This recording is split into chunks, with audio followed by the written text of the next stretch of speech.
Est-ce que je peux voyager au Liban en toute sécurité, en toute sérénité cet été 2025? Vous me posez cette question tous les jours.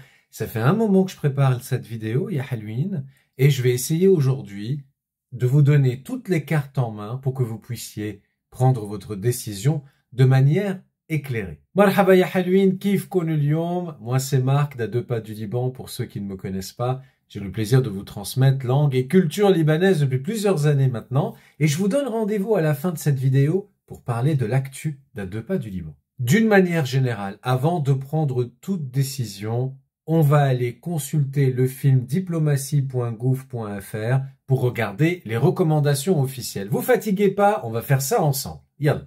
Mise à jour le 25 février, donc assez récemment.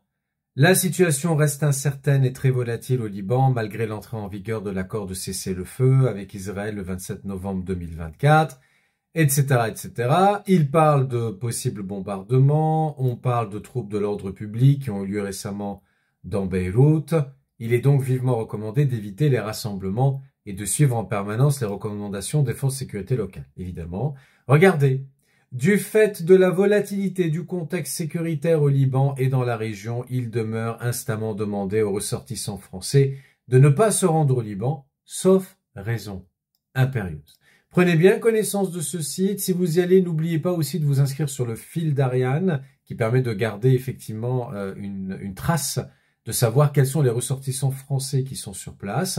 Et si vous voulez prendre zéro risque, à ce stade de la réflexion, peut-être qu'une majorité d'entre vous va arrêter là, justement, la réflexion et se dire, si je veux zéro risque, j'y vais pas. Et je peux pas vous donner tort, puisque si vous voulez suivre les recommandations, faut pas y aller.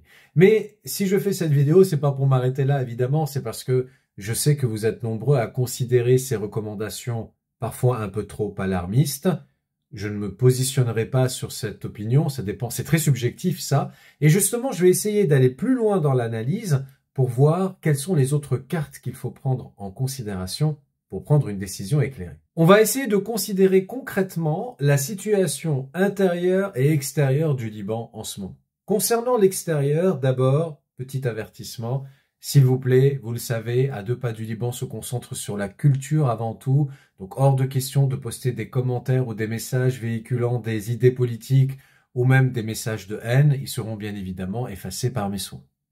Concernant la situation extérieure, vous savez très bien que nous avons des tensions historiques avec deux voisins principaux qui sont Israël et la Syrie. Ces tensions vont évidemment se manifester plus ou moins ponctuellement par des problèmes soit frontaliers, soit sur l'intégralité du territoire du Liban. Vous savez très bien que nous sommes passés par une crise très très compliquée qui s'est terminée il n'y a pas très longtemps. Je ne peux donc que vous encourager à vous renseigner, constamment vous renseigner, suivre l'actualité et savoir ce qui se passe pour que vous puissiez prendre votre décision. Et concernant la situation intérieure du pays, bien qu'il y ait une crise politique, une crise économique, une insécurité gonflante au Liban, on ne va pas se le cacher, il y a plutôt beaucoup de signaux positifs. Vous le savez bien, il y a un nouveau président, un nouveau gouvernement. A priori, les intérêts du pays semblent être la priorité pour eux, et ça, c'est tout ce qu'on demande. Donc, j'ai envie de vous dire, on est sur les rails. Inch'Allah, qu'on reste effectivement comme ça, et que chaque semaine, chaque mois qui passe, apporte son lot de réformes, d'améliorations, etc. Bilan. Surveillez l'actualité. Si vous avez un projet d'aller au Liban cet été, surveillez l'actualité quotidiennement. Et quand vous allez prendre votre billet d'avion, ne faites pas l'erreur de les prendre sans assurance annulation. La plupart des voyagistes ou des compagnies, ou même il y a des services des assurances extérieures, vous permettent d'annuler pour toute cause, sans avoir besoin de donner une quelconque justification. Pourquoi? Parce qu'effectivement, vous allez vous dire, non, mais je vais pas payer d'assurance parce qu'elle est chère, et c'est vrai qu'elle est sacrément chère, l'assurance. Mais d'un autre côté, il n'y a que l'annulation complète de la part de la compagnie aérienne qui peut vous donner le droit à remboursement. Je me suis retrouvé plein de fois dans la décision de ne pas aller au Liban, malgré le fait que les compagnies continuaient à voler, parce que moi, j'estimais que la situation était dangereuse pour moi ou pour ma famille. Et ça, il n'y a qu'une assurance qui peut vous permettre d'annuler de votre propre chef et de ne pas stresser et attendre que ce soit la compagnie qui vous informe qu'elle annule le vol. Justement, parlons maintenant de logistique. Commençons par les vols, puisqu'on évoquait les compagnies aériennes. Vous l'avez vu, pour ceux qui ont cherché, ça coûte super cher maintenant. Alors moi, je parle de l'angle France, puisque j'habite en France, mais j'ai l'impression que c'est un peu la même chose partout. Tous les pays qui desservent le Liban, que ce soit en Europe ou dans le continent américain, les billets sont très chers. Pourquoi? Parce qu'il y a eu une déstabilisation du marché à cause de l'interruption pendant plusieurs mois des vols vers le Liban. Donc quand les compagnies ont remis en place ces vols-là, les prix se sont envolés et j'ai pas l'impression que le marché soit revenu sur son niveau normal, d'autant plus que on a Pâques qui arrive, on est en plein Ramadan, donc il y a le Aïd qui arrive aussi, il y a les vacances d'été qui arrivent, donc que des périodes de mid ou high season, ce qui fait que tout porte à faire voler les prix. Alors comment faire? Premier conseil, évidemment surveillez les prix. Ne vous précipitez pas pour acheter, mais n'attendez pas trop longtemps. Plus vous allez, en fait, trouver le bon équilibre d'une manière générale pour acheter ces billets, ça a toujours été une science que peu maîtrisent et je pense qu'elle est liée un peu à la chance et au hasard. Donc, il faut pas trop attendre la dernière minute, mais il faut pas non plus trop s'y prendre en avance en ce moment à cause de la situation que je vous ai décrite par rapport aux compagnies aériennes. Je pense que là, on est fin mars. Si vous voulez partir pour juin, juillet, août, c'est maintenant qu'il faut y aller. Faut pas laisser passer mi-avril avant de prendre vos billets d'avion. Ensuite, pensez au vol à escale ou bien au vol avec des horaires un peu compliqués, un peu décalés. Si vous n'avez pas d'enfants en bas âge, si vous voyagez seul ou en couple, faire une escale à Athènes, en Turquie ou ailleurs, ou bien arriver au Liban à 23h, minuit au-delà, c'est chouette. Moi, je l'ai déjà fait et puis ça permet vraiment d'avoir de superbes prix. Si vous êtes en famille, essayez de partir hors période scolaire. Vous allez dire, oui, mais c'est paradoxal. Si j'ai des enfants, on peut quand même arriver souvent dans les classes élémentaires ou même au début du collège. Généralement, la dernière semaine de juillet, les élèves ne font pas grand-chose. Hein. On va pas se voiler la face. Il y a même des écoles qui demandent aux parents si les enfants vont rester ou pas. Donc, partir 2 à 3 jours avant la fin officielle de l'école, ça paraît rien, mais ça peut lourdement impacter le prix de votre billet et de manière positive. Et pareil dans l'autre sens, si vous rentrez quelques jours après la rentrée des classes, la même chose. Idéalement, si vous n'avez pas d'enfants ou si vous n'êtes pas lié à une quelconque scolarité, partir hors vacances scolaires, et c'est là que vous allez avoir les meilleurs prix, évidemment. Si vous avez des questions précises à me poser sur telle ou telle compagnie aérienne, ce serait trop long évidemment d'en parler dans cette vidéo, mais n'hésitez pas à le faire dans les commentaires. Moi-même ou les autres membres de la communauté des 2 pas du Liban se feront un plaisir de vous répondre. Alors s'il vous plaît, écoutez bien, au niveau de la logistique, une fois sur place, n'envisagez pas en ce moment d'aller faire du tourisme au Liban seul, ou bien en couple, en tout cas sans l'aide d'un local. Pour moi, il est indispensable, même moi, hein, en tant quand même que natif, que Libanais expatrié, il est indispensable d'aller au Liban avec un contact local sur place. Vos amis, de la famille, cousins, cousines, parents, peu importe, l'important qu'il y ait quelqu'un qui vit là-bas et qui puisse vous conseiller. Quel taxi prendre? Dans quelle région visiter? Quelle région éviter? Est-ce que dans le coin, vous pouvez sortir le soir sans trop de problèmes?